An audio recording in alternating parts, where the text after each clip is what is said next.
बिस्मिल्लाहिर्रहमानिर्रहीम। अस्सलाम वालेकुम स्टूडेंट्स, कैसे हैं आप लोग। मैं उम्मीद करती हूँ आप सब लोग खैरियत से होंगे और लेक्चर्स को खूब ध्यान से सुन रहे होंगे। तो स्टूडेंट्स, आज हम अपना फंडामेंटल्स ऑफ नर्सिंग का यूनिट नंबर 11 स्टार्ट करने जा रहे हैं, जो कि हमारा फंडामेंटल्स ऑफ नर्सिंग 1 का लास्ट चैप्टर है। ये जान के आपको खुशी हुई होगी कि हमारा फंडामेंटल्स ऑफ नर्सिंग 1 जो है वो कंप्लीट होने जा रही है। देन ये मेरा लेक्चर नंबर 14 है। तो चलिए हम लेक्चर को स्टार्ट करते हैं। लेक्चर स्टार्ट करने से पहले बच्चों, मुझे आप लोगों से एक बात करनी थी कि आप लोगों के कमेंट्स तो आ रहे होते हैं कि लेक्चर आपको बहुत हेल्पफुल लग रहा है, आप लोगों को बहुत अच्छा लग रहा है, समझ भी आप लोगों को आ रही है। लेकिन जब मैं वीडियो के एनालिटिक्स देखती हूँ तो मुझे पता चलता है कि वीडियो किसी बच्चे ने 1 मिनट देखी है, किसी ने 2 मिनट देखी है, पूरी किसी ने देखी ही नहीं है, ठीक है। और वीडियो को लाइक्स भी नहीं मिले होते हैं। तो काफ़ी डिसअपॉइंटमेंट वाली बात है कि अगर कोई पर्सन आप लोगों के लिए मेहनत कर रहा है, कंपाइल कर रहा है आप लोगों का सिलेबस, तो आप लोग उसको लाइक तो दे ही सकते हो और पूरी वीडियो आप लोग देखो ताकि आप लोगों को बेनिफिट हो। और अगर आप लोगों में से कोई बच्चा जो है वो नया है इस चैनल पर और उसने पहले प्रीवियस लेक्चर मेरे नहीं लिए हैं, तो आप लोग यूनिट नंबर 1 से स्टार्ट करें और एक सीरीज में लेकर चलें ताकि पूरा सिलेबस जो है आपका बहुत अच्छे से कवर हो जाए। कहीं पर आपकी कोई क्यूरी अगर रहती है तो आप लोग कमेंट सेक्शन में मुझसे पूछ सकते हैं। मैं आप लोगों की हर क्यूरी को सॉल्व करने की पूरी कोशिश करूंगी। तो चलिए हम लेक्चर स्टार्ट करते हैं। यहाँ कुछ क्वेश्चन पूछे गए हैं जो कि हम आज के टॉपिक में डिस्कस करेंगे। The first one is define the term admission, transfer and discharge. Discuss the procedure for admission, transfer and discharge. Identify nursing responsibility during admission, transfer and discharge of the patient. Discuss nurse role in preparing patient and family for discharge. Discuss the normal reaction of patient being hospitalized. तो चलिए हम question number 1 से start करते हैं। Question number 1 is define the term admission, transfer and discharge. तो पहले हम admission की डेफिनेशन देखते हैं। The process of accepting patients, patient को accept करने का process. The concept includes patient accepted for medical and nursing care in a hospital or other health care institution. कि किसी भी health care facility में अगर हम patient को accept कर लेते हैं, अपने पास रोक लेते हैं कि हम उसका treatment करेंगे और उसको nursing care provide करेंगे, तो that could be called the admission. ठीक है।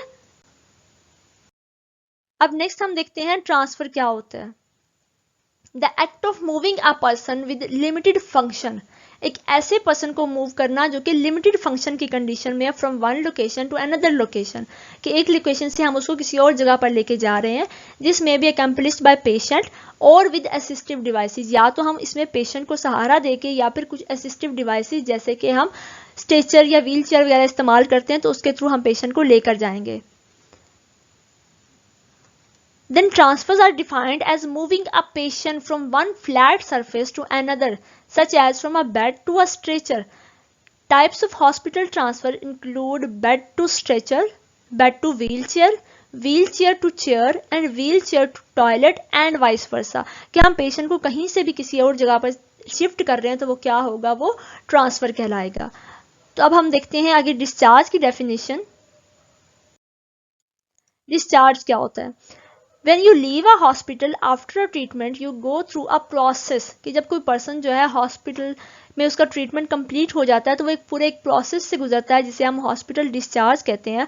और hospital will discharge you when you no longer need to receive inpatient care and can go home, कि जब आपको इन पेशेंट केयर की और ज़रूरत नहीं है और आप घर जा सकते हैं। यहाँ पर इन पेशेंट केयर वर्ड आया, तो इन पेशेंट केयर का मतलब क्या होता है कि आपने पेशेंट को हॉस्पिटल के अंदर रखा है, वहाँ पे आप उसका ट्रीटमेंट कर रहे हैं। एक होती है आउट पेशेंट केयर, उसमें क्या होता है, पेशेंट आता है आपके पास, आपसे मेडिसिन लिखवाता है या मेडिसिन लेता है और अपने घर चला जाता है रोज़।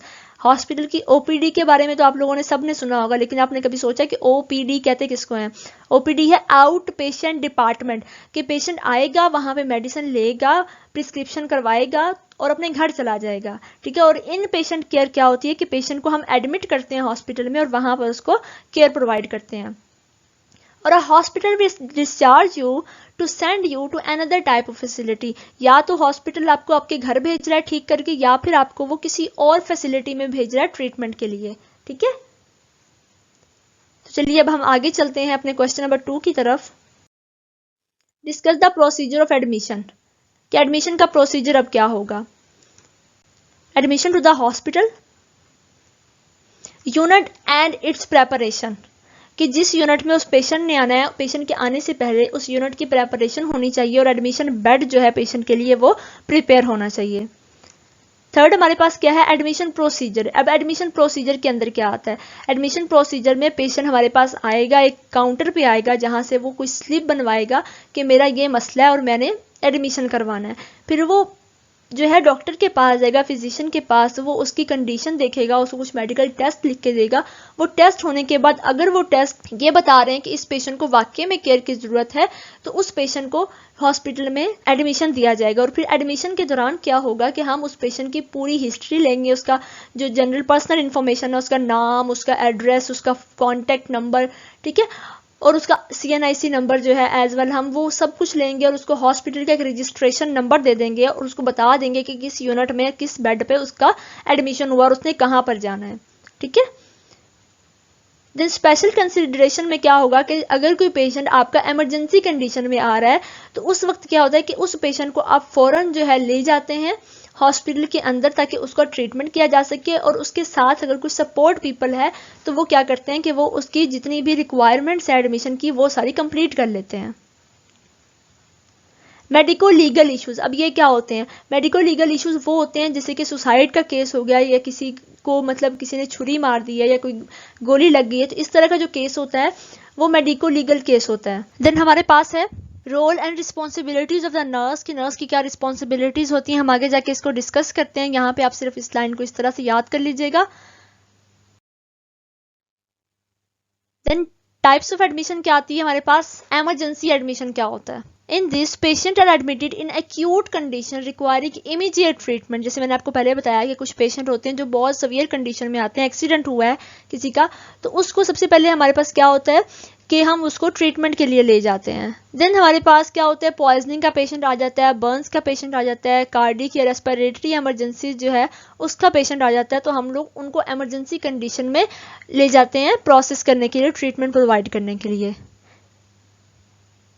देन रूटीन एडमिशन आता है हमारे पास। रूटीन एडमिशन में क्या होगा, in this the patient are admitted for investigation, diagnostic and medical और surgical treatment. Treatment is given according to the patient problem, के पेशेंट की प्रॉब्लम के अकॉर्डिंग हम उसको ट्रीटमेंट दे रहे हैं। एग्जाम्पल पेशेंट विद हाइपरटेंशन और डायबिटीज मेलाइटिस, कि हम हाइपरटेंशन और डायबिटीज मेलाइटिस क्योंकि इतनी सीवियर इमरजेंसी केसेस नहीं होते तो हम इनमें क्या करते हैं कि रूटीन एडमिशन देते हैं पेशेंट को। देन हमारे पास है role and responsibilities of nurse in admission process. तो फर्स्ट वन क्या है, meet and receive the patient, कि हमने पेशेंट से मिलना है और उसको रिसीव करना है। Verify the patient data bye checking the record sheet and chart. Introduce immediate personnel, कि इमीडिएट पर्सोनल जिससे उसने मिलना है पेशेंट ने, उससे उसको इंट्रोड्यूस कराना है। Assist patient to the treatment area, हम उसको ट्रीटमेंट एरिया पर लेके जा रहे हैं या उसके बेड तक लेके जा रहे हैं। Ask the patient to change cloth into hospital gown, उसको कहना है हमने कि वो हॉस्पिटल गाउन पहन ले, अगर क्लॉथ चेंज करने की ज़रूरत है तो वो चेंज कर ले। देन सेकंड हमारे पास क्या, perform examination and evaluation procedure, कि आपने जो नर्सिंग एग्जामिनेशन करना है या एवेल्यूएशन करनी है तो आप वो कर लें। देन क्या है, perform examination and evaluation procedure. Establish baseline values like vital sign, कि आपने कुछ बेस लाइन वैल्यूज जो है एग्जामिन करनी है कि पेशेंट जब आपके पास आया है तो उसके वाइटल साइन क्या थे, उसका पल्स, BP, रेस्पिरेशन, ठीक है, किस तरह से था और बॉडी टेम्परेचर कितना था। डू हिस्ट्री टेकिंग, आपने पेशेंट की पूरी हिस्ट्री लेनी है। देन फिजिकल एग्जामिनेशन आपने करना है कि पूरी बॉडी पे कहीं किसी किस्म का कोई ब्रूजेज, कोई इन्फेक्शन कुछ है तो नहीं उस पेशेंट को, ठीक है। देन हमने क्या करना है, coordinate with the physician and carry out initial orders, कि आपने फिजिशियन के साथ मिलके जो भी इनिशियल ऑर्डर है, उस पेशेंट को कोई सोल्यूशन लगना है या उसको कुछ इंजेक्शन चाहिए या कुछ उसके इमीडिएट बेसिस पे मेडिसिन चाहिए, तो आपने क्या करना है, इनिशियल ऑर्डर्स को फॉलो करना है। Then give the treatment and instructions as needed, कि आपने पेशेंट को ट्रीटमेंट प्रोवाइड करना है और इंस्ट्रक्शन देनी है जितनी उसको ज़रूरत है। Then the equipment and the instrument, जो भी इंस्ट्रूमेंट उस पेशेंट पे इस्तेमाल होने हैं, जैसे कि अगर पेशेंट आपका आ रहा है उसको ऑक्सीजन चाहिए तो ऑक्सीजन सिलेंडर वगैरह जो कुछ भी है आपके पास वो पहले से प्रिपेयर होना चाहिए है। Use of call system and telephone, आपने पेशेंट के कॉल सिस्टम के बारे में बताना है। देन आपने उसको टेलीफोन के बारे में बताना है, या फिर उस पेशेंट के बेड के लिए कहीं कोई अलार्म होना चाहिए कि अगर उसको इमरजेंसी कंडीशन में आपकी ज़रूरत पड़ी है तो वो आपको किस तरह से बुला सकता है। देन आपने ट्रीटमेंट स्केड्यूल उसको बताना है कि आपको मेडिसिन जो है डेली बेसिस पे दी जाएगी, सुबह दोपहर शाम दी जाएगी या सुबह शाम दी जाएगी या सिर्फ दोपहर में दी जाएगी, किस तरह से आपको मेडिसिन दी जाएगी, और आपकी सर्जरी वगैरह अगर कोई होनी है तो उसका क्या स्केड्यूल होगा। देन है विजिटर टाइमिंग, कि आपको घर वाले अगर मिलने आना चाहते हैं तो वो किस टाइम आपको आके मिल सकते हैं, हॉस्पिटल में किस टाइम अलाउ करता है कि आपके घर वाले आपको आकर मिल लें। देन है other health care team member, बाकी जितने भी हेल्थ केयर टीम मेंबर हैं आपने उनके बारे में पेशेंट को ब्रीफ करना है कि कौन जो है क्या ड्यूटी परफॉर्म करेगा और किस तरह की केयर पेशेंट को प्रोवाइड करेगा। पॉलिसी एंड रूल्स रेगुलेशन, आपने पेशेंट को बताना है कि आपकी जो हेल्थ केयर फैसिलिटी है उसकी पॉलिसी क्या है, क्या वहाँ पर फालतू फिरना जो है पेशेंट का वो अलाउड है या नहीं अलाउड है, पेशेंट ने कितनी मूवमेंट रिस्ट्रिक्शन करनी है, ठीक है। तो आपने ये सारी पॉलिसीज उसको बता देनी है पेशेंट को कि अगर उसने डिस्चार्ज लेना है या उसने अगेंस्ट द मेडिकल जो कंसेंट है उसके अगेंस्ट जाके डिस्चार्ज लेना है उसने, तो किस तरह से वो लेगा। Then care of the patient valuable, जो पेशेंट की वैल्यूएबल चीज़ें हैं जैसे उसकी कोई ज्वेलरी है, उसका मोबाइल फ़ोन वगैरह अगर आपने रखना है ड्यूरिंग ट्रीटमेंट अपने पास, तो आप जो है उसको बहुत ध्यान से जो है रखेंगे और पेशेंट की से लिखवा लेंगे और आप अपने सिग्नेचर करेंगे कि आपने ये वैल्यूएबल पेशेंट से ली है। और अगर आप उसके किसी फैमिली मेम्बर को हैंड ओवर कर रहे हो तो आपने उनसे भी जो है आपने साइन करवा लेने कि आपने उनको हैंड ओवर कर दी हुई हैं, ठीक है। Complete all kind of data entry according to the policy of health care facility, की जितनी भी तरह का डाटा आप फिल करना चाह रहे हैं पेशेंट का, जितना आपकी हेल्थ केयर फैसिलिटी डिमांड करती है आपने वो सारा डाटा फिल करना है। अपने रजिस्टर्स पे, एडमिशन रजिस्टर पे उसके ऊपर आपने मेंशन करना है कि पेशेंट किस वजह से एडमिट हुआ है, किस डेट को एडमिट हुआ है, उसका रजिस्ट्रेशन नंबर क्या है, उसका CNIC नंबर क्या है, वो कहाँ से बिलोंग करता है, ठीक है, उसका कॉन्टैक्ट नंबर क्या है। तो आपने ये सारी इन्फॉर्मेशन जहाँ जहाँ पर अपनी डाटा एंट्री करनी है वैसे आप डाटा एंट्री कर लें।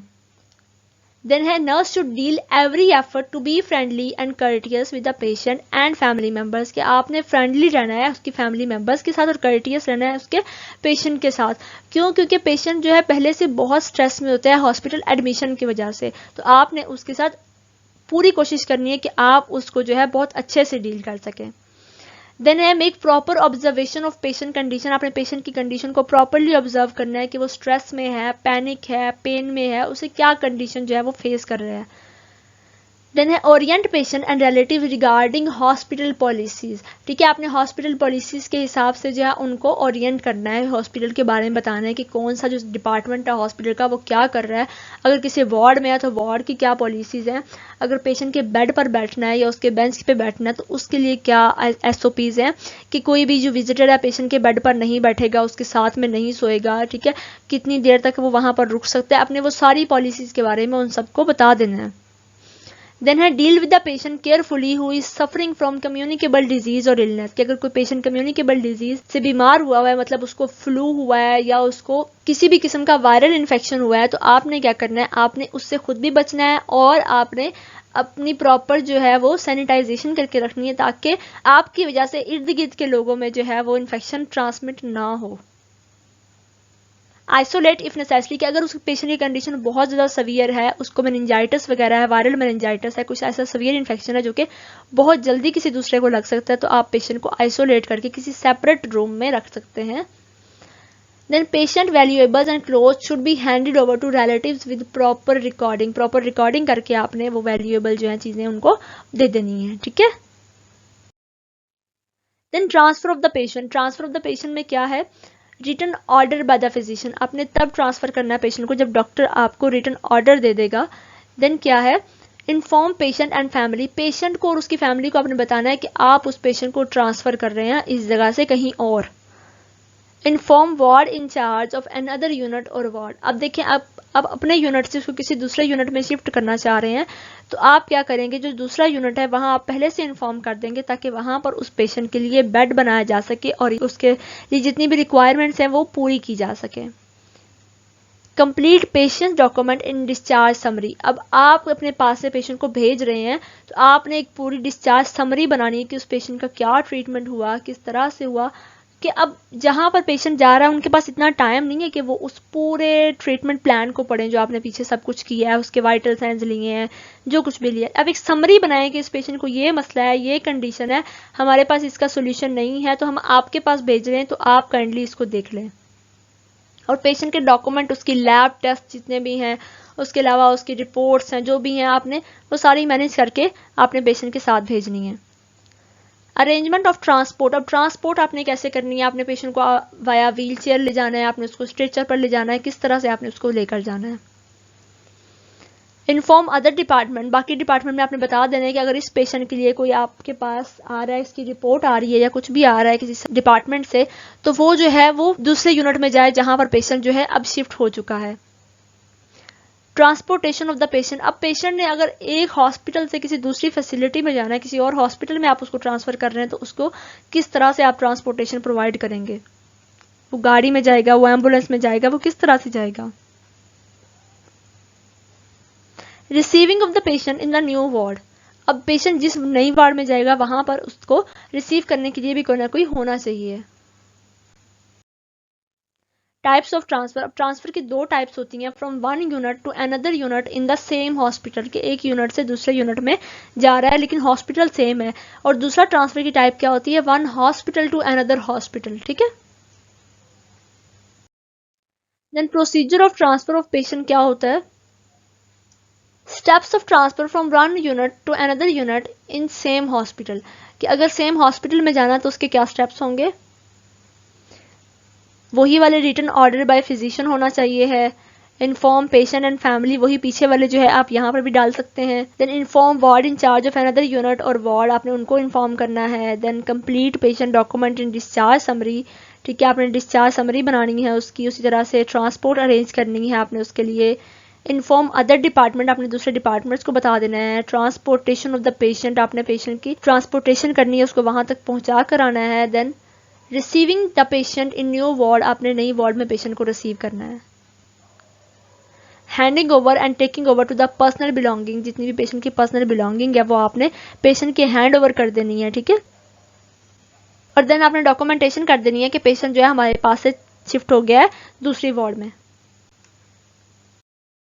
नर्सिस रिस्पॉन्सिबिलिटी क्या होगी पेशेंट ट्रांसफर के अंदर? Be sure that the patient and family informed of the need transfer, कि ट्रांसफर की नीड क्यों पेश आई है उनको इसके बारे में पता होना चाहिए।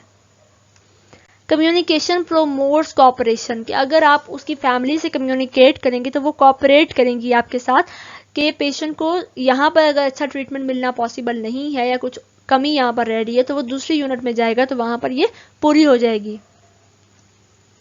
Decision should be always made by person who are going to be affected, फैसला हमेशा उन्हीं लोगों का होना चाहिए जो पेशेंट को शिफ्ट कर रहे हैं। अगर पेशेंट एक हॉस्पिटल से दूसरे हॉस्पिटल में जा रहा है तो आपने पेशेंट की फैमिली मेंबर्स की और पेशेंट की मर्जी पूछनी है अगर पेशेंट इस काबिल है तो, क्योंकि उन लोगों ने सर्कमस्टांसेस फेस करने, क्या वो अपने पेशेंट को ले जाना चाह रहे हैं या नहीं ले जाना चाह रहे हैं, तो फाइनल डिसीजन उन्हीं का होना चाहिए। कम्युनिकेट विद द एजेंसी और unit where the patient will be transferred, आपने उनके साथ कम्युनिकेट करना है पहले ताकि उन लोगों को पता हो कि पेशेंट हमारे पास आ रहा है और किस प्रॉब्लम के साथ आ रहा है। Make photocopy of medical record, जितने भी पेशेंट के मेडिकल रिकॉर्ड्स हैं आपने उसकी फोटोकॉपी बनानी है। Other personal need time to prepare for patient arrive, ठीक है, जो दूसरे पर्सोनल हैं वहाँ के हैं उनको कुछ टाइम चाहिए कि वो पेशेंट की अराइवल से पहले पहले अपनी प्रेपरेशंस कर लें। एक स्टाफ नर्स जो है वो एलोकेट कर दें कि जो पेशेंट आएगा आपने उसको हैंडल करना है, आपने उसको इस बेड पर लेकर जाना है, आपने उसकी इस तरह से डॉक्यूमेंटेशन करनी है और आपने उसके मेडिकल रिकॉर्ड्स को इस तरह से अरेंज करना है। Copy of the record aid in the continuity of care and avoid duplication of services, अब देखिए यहाँ पर कुछ केयर प्रोवाइड की जा रही थी पेशेंट को लेकिन वो यूजफुल नहीं हो रही थी, तो आप लोग अगर मेडिकल रिकॉर्ड की एक फोटोकॉपी बनाकर उन लोगों को भी सेंड करेंगे तो उससे क्या होगा कि उन लोगों को पता चलेगा कि ये ट्रीटमेंट पहले दिया जा चुका है और इससे कोई बेनिफिट नहीं हुआ, तो हमने ये सर्विसेज पेशेंट को दोबारा नहीं देनी है, हमने कुछ नया ट्राई करना है, ठीक है। प्रोवाइड रिटर्न ट्रांसफर समरी, आपने रिटर्न ट्रांसफर समरी बनानी है कि पेशेंट को क्यों शिफ्ट किया जा रहा है, क्या प्रॉब्लम है, पीछे से क्या ट्रीटमेंट दिया जा रहा है, एक समराइज फॉर्म में जो आपकी एक पेज पे मैक्सिमम आ जाए, आपने एक समरी बनानी है, क्योंकि नई जो जगह है वहां पर उनके पास इतना टाइम नहीं है कि वो थॉरोली आपकी पूरी फाइल को रीड करें, तो उनको एक समरी मिल जाएगी तो वो उसी को पढ़ के अपना ट्रीटमेंट जो है वो स्टार्ट कर लेंगे। Collect all the patient belonging, carelessness can lead to loss of the patient's valuable belongings and cause inconvenience in returning, आपने पूरी चीजें जो हैं पेशेंट की पूरे ध्यान से जो है इकट्ठी करके उसको देनी है। अगर आप इसमें केयरलेस बरतेंगे तो क्या होगा कि पेशेंट की कोई महंगी चीज, उसकी कोई कीमती चीज जो है वो गुम हो सकती है, जैसे कि अगर किसी की हम बात करें तो वेडिंग रिंग हो सकती है, इस तरह की चीजें जो है पेशेंट के लिए बहुत वैल्यूएबल होती हैं, तो आपने कोशिश करनी है कि उनको बहुत अच्छे से हैंडल करके आप पेशेंट के हैंड ओवर करें। Help in transportation of the patient, आपने कोई गाड़ी वगैरह एम्बुलेंस वगैरह हॉस्पिटल की अरेंज करनी है कि जो पेशेंट को ले जा सके। अगर पेशेंट एक यूनिट से दूसरे यूनिट में जा रहा है तो उसके लिए आपने स्ट्रेचर या व्हील चेयर जो है उसका बंदोबस्त करना है। Give transfer personal a copy of the medical record in a folder और इनवेलप के, वो जो कॉपी आपने बनवाई थी वो ट्रांसफर करवाने वाला जो पर्सन है, कोई सपोर्ट पीपल है, कोई फैमिली मेंबर है, आपने उसको वो एक मेडिकल रिकॉर्ड की कॉपी दे देनी है ताकि वो जाके सामने वाले जो आज जहां आप पेशेंट को ट्रांसफर कर रहे हैं उस यूनिट के लोगों को दे सके। देन बच्चों आता है discharge of the patient. Discharge क्या होता है? The patient, the family, medical staff, nursing staff, social worker, dietitian all work together to coordinate the discharge. ठीक है, जितने सारे लोग में जिनके मैंने नाम लिए हैं कि पेशेंट, उसकी फैमिली, उसका medical staff, nursing staff, social worker और डाइटिशियन, ये सारे लोग मिलकर डिस्चार्ज समरी बनाते हैं, डिस्चार्ज के लिए पेशेंट को प्रिपेयर करते हैं। अब देखें ना, पेशेंट खुद रिकवर किया, उसकी फैमिली जो थी उन्होंने फील किया कि पेशेंट रिकवर कर गया है, मेडिकल स्टाफ ने देखा कि पेशेंट जो है रिकवर हो गया है, नर्सिंग स्टाफ ने इस बात की श्योरिटी दी कि मेरी तरफ से पेशेंट जो है वो क्लियर है, देन सोशल वर्कर जो है उन्होंने कहा, देन डाइटिशियन ने कहा कि अब पेशेंट जो है ये बिल्कुल ठीक है, मैं सेटिस्फाइड हूँ इसकी कंडीशन से, तब जाके पेशेंट जो है डिस्चार्ज होता है। ठीक है, The doctor plan the discharge with the patient and leaves a written order on patient chart. Doctor plan करता है कि अब ये पेशेंट ठीक हो गया है तो इसका डिस्चार्ज बना देना है, तो उसके पेशेंट के चार्ट के ऊपर वो डिस्चार्ज लिख देता है। ठीक है,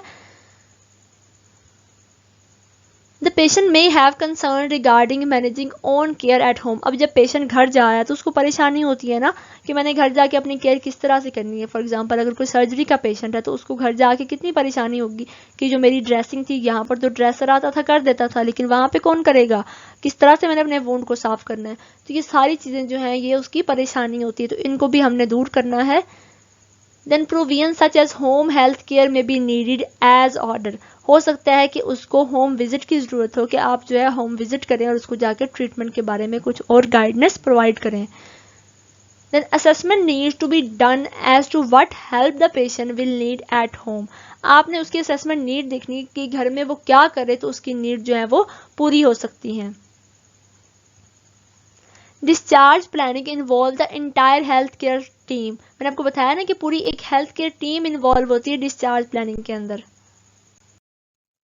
अब नर्स की क्या रिस्पॉन्सिबिलिटी है पेशेंट को डिस्चार्ज करते हुए? तो ये बहुत बड़ी रिस्पॉन्सिबिलिटी होती है नर्स की कि नर्स जो है पेशेंट को इंश्योर कराए कि पेशेंट डिस्चार्ज हो गया। उसको पता होना चाहिए कि ये पेशेंट आज इसका ट्रीटमेंट कंप्लीट हो गया और इसने डिस्चार्ज होना है, और इसके डिस्चार्ज जो है ऑर्डर्स लिखे जा चुके हैं, फिजिशियन लिख चुका है उसके discharge orders. Then discharge from hospital should never come unexpectedly to the patient। ऐसा ना हो कि पेशेंट अभी कल उसकी सर्जरी हुई है, आज आप उसे कह रहे हैं कि आप घर चले जाओ। ठीक है, उसको पहले से कुछ कुछ अंदाज़ा होना चाहिए कि मैं ठीक हो रहा हूँ, मुझे अब डॉक्टर जो है डिस्चार्ज कर देगा, तो उसको एक्सपेक्टेड होना चाहिए डिस्चार्ज जो है। Then his or her discharge should be planned from the time of his admission and he should be informed sufficiently early of the day he or she can leave the hospital। उसको उस दिन के शुरू में या एक दो दिन पहले बता देना चाहिए कि आपको इस दिन जो है हम डिस्चार्ज कर देंगे।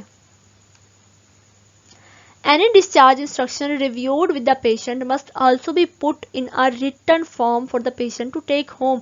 कि आपने उसको जुबानी तो बता दी जितनी भी इंस्ट्रक्शंस थी, ठीक है, लेकिन आपने उनको रिटन फॉर्म में क्लाइंट के साथ भेजना है ताकि वो घर जाके भी उनको पढ़ सके। वैसे आप जितना मर्जी बताओगे वो भूल जाएगा, उसको नहीं याद रहेगा। They need to be specific, written in terms the patient can understand, thorough and legible. इस तरह की होनी चाहिए, स्पेसिफिक होनी चाहिए, बहुत डिटेल्ड नहीं होनी चाहिए। ठीक है, इस तरह से लिखी जानी चाहिए कि पेशेंट उनको समझ सके। ठीक है, उसके अलावा क्या होना चाहिए, उसमें सारी चीज़ें आनी चाहिए जो जो आप उसको कहना चाह रहे हो, उसकी डाइट से रिलेटेड, उसकी ड्रेसिंग से रिलेटेड, उसकी मेडिसिन से रिलेटेड, जो जो आप कहना चाह रहे हो आपने उसको शॉर्ट फॉर्म में, लेकिन आपने कंप्रीहेंसिव वे में उसको लिख देना है और इस तरह से लिखना है कि वो पढ़ी जाए। मोस्टली डॉक्टर्स की जो हैंड राइटिंग होती है वो समझ नहीं आ रही होती है, तो आपने कोशिश करनी है कि जो उसके डिस्चार्ज कार्ड पे आप लिख रहे हैं तो वो लीजिबल हो, वो आराम से पढ़ सके और उस लैंग्वेज में हो जिसको वो समझता हो। Make sure family members are notified of pending discharge for transportation. उनको पता हो कि अभी डिस्चार्ज होने लग गया ताकि वो ट्रांसपोर्टेशन का इंतजाम कर सकें। अब नर्स रोल में क्या आता है फर्दर हमने देख रहे हैं। Nurse will have responsible and major role in patient teaching. आपने पेशेंट टीचिंग करनी है जब आप पेशेंट को डिस्चार्ज कर रहे हैं। अब प्री डिस्चार्ज टीचिंग में क्या क्या चीज़ें आती हैं आपने उसको बताना है। मेडिकेशन एंड ड्रग के बारे में, किस तरह से मेडिसिन लेनी है आपने, आपकी डाइट कैसी होनी चाहिए है। देन वुंड केयर आपने कैसे करनी है, आपने उसको कितनी दफ़ा दिन में जो है आपने ड्रेसिंग करनी है, आपने उसको पायोडीन से साफ़ करना है, किस तरह से आपने साफ़ करना है उसको, ठीक है। देन आपने इक्विपमेंट कौन कौन से यूज़ करने हैं, आपने उसके बाद जो है मेडिसिन कब कब लेनी है और कितनी अमाउंट में लेनी है। देन एक्सरसाइज प्रोग्राम, अगर किसी तरह की स्पेसिफिक एक्सरसाइज आप उसे बताना चाह रहे हैं, फिजिकल एक्टिविटी, तो आपने बताना है कि कितनी ड्यूरेशन, कितनी फ्रीक्वेंसी के साथ आपने करनी है। देन आपने फिजिकल थेरेपी के बारे में उसको बताना है कि किस तरह से बॉडी की डिफरेंट जो है आप मूवमेंट्स करेंगे तो आपकी फिजिकल थेरेपी हो जाएगी। चेंजेस ड्रेसिंग एंड बैंडेजिंग वगैरह के बारे में आपने उसको बताना है कि आपने ड्रेसिंग जो है किस तरह से चेंज करनी है, ठीक है, और बैंडेज उसके ऊपर कैसे करना है कि जो वुंड है आपका वो इन्फेक्टेड ना हो। देन आपने उसको इंजेक्शन और रेस्पिरेटरी ट्रीटमेंट के बारे में बताना है कि अगर आपको पेन हो तो आप ये इंजेक्शन लगा सकते हैं, ठीक है, अगर आपको सांस का मसला हो रहा है तो आपने क्या करना है। Then any home health care, और कोई भी ऐसी हेल्थ केयर जो कि घर में पॉसिबल हो आपने उसको बता देनी है। तो आप हर तरह से उसको गाइड कर रहे हो कि आप अगर घर जा रहे हो तो आपने इस तरह से अपना ट्रीटमेंट जो है वो जारी रखना है। When to follow up with the doctor, कि आपने दोबारा जो है कब हॉस्पिटल आना है अपने टांके खुलवाने के लिए या डॉक्टर से फॉलो अप कराने के लिए अपना ट्रीटमेंट जो है, कि आप मुझे कौन सी मेडिसिन लेनी चाहिए या मुझे मेडिसिन स्टॉप कर देनी चाहिए। तो ये सारे फॉलो अप के बारे में आपने उसको बता के भेजना और एक डेट मेंशन कर देनी उसके डिस्चार्ज कार्ड के ऊपर कि आप इस दिन फॉलो अप के लिए आ सकते हैं। देन डॉक्यूमेंटेशन ऑफ डिस्चार्ज में क्या आएगा, chart the date and time of the discharge. How patient left the facility, आपने बताना है कि वो किस तरह से गया, वो व्हील चेयर पे गया, वो स्ट्रेचर पे गया, किस तरह से पेशेंट गया। Then any special instruction given to the patient, की कोई स्पेशल इंस्ट्रक्शन अगर दी है आपने पेशेंट को तो आपने उसको मेंशन करना है। Then make a notation that the patient's personal belongings were sent with the patient, आपने एक नोट डाल देना है कि पेशेंट की जितनी भी वैल्यूएबल थिंग्स थी आपने उसके साथ भेज दी, आपने अपने पास कुछ नहीं रखा। देन हमारा लास्ट क्वेश्चन है discuss the normal reaction of patient being hospitalised, के पेशेंट अगर हॉस्पिटल में होता है तो उसको क्या क्या नॉर्मल रिएक्शन जो है वो फेस करता है और क्या रिएक्शन वो देता है। तो सबसे पहले 8 coping skill of ill adult, ठीक है, कि क्या क्या आते हैं हमारे पास, चेंजेस क्या क्या आती हैं। चेंज इन बॉडी इमेज, अगर पेशेंट कोई हॉस्पिटल में होता है तो उसकी बॉडी इमेज जो है वो चेंज हो जाता है, वो थोड़ा सा परेशान होता है। Reality of their own mortality, अपनी मतलब मरने पर उसको थोड़ा थोड़ा यकीन आना शुरू होता है, हकीकत का पता चलता है। Coping with Altered relationship with others, अब दूसरों के साथ उसकी रिलेशनशिप भी ख़राब होते हैं। अगर उसको कोई कम्युनिकेबल डिजीज़ फॉर एग्जांपल अगर हो गई है तो क्या होगा कि उसके रिलेशनशिप जो है वो चेंज हो जाएंगे दूसरों के साथ, दूसरे उसके पास आने से भी गुरेज करेंगे। Dealing with an altered level of dependency, अब वो डील कर रहा है, उसको डिपेंड करना पड़ रहा है दूसरों के ऊपर, तो अगर उसने वॉशरूम तक भी जाना है तो वो दूसरों के सहारे पे जाएगा, तो उसको ये भी फेस करनी पड़ रही है condition. Adjusting to physiological changes, अब फिजियोलॉजिकल चेंजेस आई हैं उसकी बॉडी में, फॉर एग्जांपल हमने एम्पुटेशन कर दी है पेशेंट की, उसके बाजू काट दी है, टांग काट दी, तो वो उससे एडजस्ट करना सीख रहा है। ग्रीविंग फॉर देयर लॉसेस, ठीक है, अब उसको जो लॉस हुआ है उसके लिए वो दुखी भी है, बहुत परेशान भी है।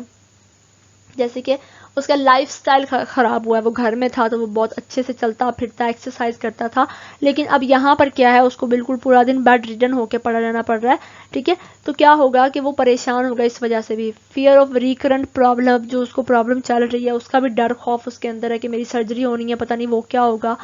Then illness occur with the other stresses, अब जितने इर्द गिर्द के स्ट्रेसेस होते हैं, अब हॉस्पिटल कंडीशन है ना, साथ वाले बेड पर कोई मरीज मर रहा है, आप सोचो ना, एक पूरी वार्ड है, वहाँ पेशेंट्स हैं, रोज़ का एक पेशेंट जो उसकी डेथ हो रही है सीवियर कंडीशन में, तो क्या होगा, बहुत स्ट्रेस आ जाएगी कि कहीं मेरे साथ तो नहीं ऐसा होने वाला, ठीक है। तो ये सारे की सारी क्या होती हैं, प्रॉब्लम्स होती हैं जो कि कोई भी पेशेंट जो है फेस करता है ड्यूरिंग द हॉस्पिटल एडमिशन। तब हम देखते हैं कि पेशेंट जो है रिएक्शन क्या क्या करता है नॉर्मली। 3 कैटेगरीज है हमारे पास मेजर के जो पेशेंट जो है हम उनमें देखते हैं। पहला होता है एंग्री इंडिविजुअल, बहुत गुस्से वाला पर्सन हो जाता है। क्यों गुस्सा होता है वो, क्योंकि उसको लगता है कि वो पावरलेसनेस में आ गया, वो डिपेंड कर रहा है दूसरों के ऊपर और दूसरे जो है उसको कंट्रोल करने की कोशिश कर रहे हैं। Anger is often a reaction to perceived powerlessness when a patient feels powerless They may relate in an angry manner with staff in an unconscious attempt to externalize their uncomfortable inner experience. जो उनका uncomfortable inner experience होता है वो उसको बाहर लाना चाह रहे होते हैं गुस्से की शक्ल में। क्यों ऐसा हुआ मेरे साथ में, क्यों दूसरों पर डिपेंड करना चाह रहा हूँ, क्यों मेरे से चला नहीं जा रहा है, क्यों मैं उठ के अपने काम खुद नहीं कर पा रहा हूँ। ठीक है, तो इन सारी बातों की वजह से पेशेंट जो है मोस्टली एंग्री हो जाते हैं। देन हम आगे चलते हैं, दूसरी तरह के इंडिविजुअल जो है वो रिएक्शन क्या देते हैं। देन हमारे पास आ जाएगा एजिटेटेड और हाइपर विजिलेंट इंडिविजुअल। ठीक है, तो ये इंडिविजुअल क्या करते हैं कि बहुत ज़्यादा इरिटेटेड हुए होते हैं।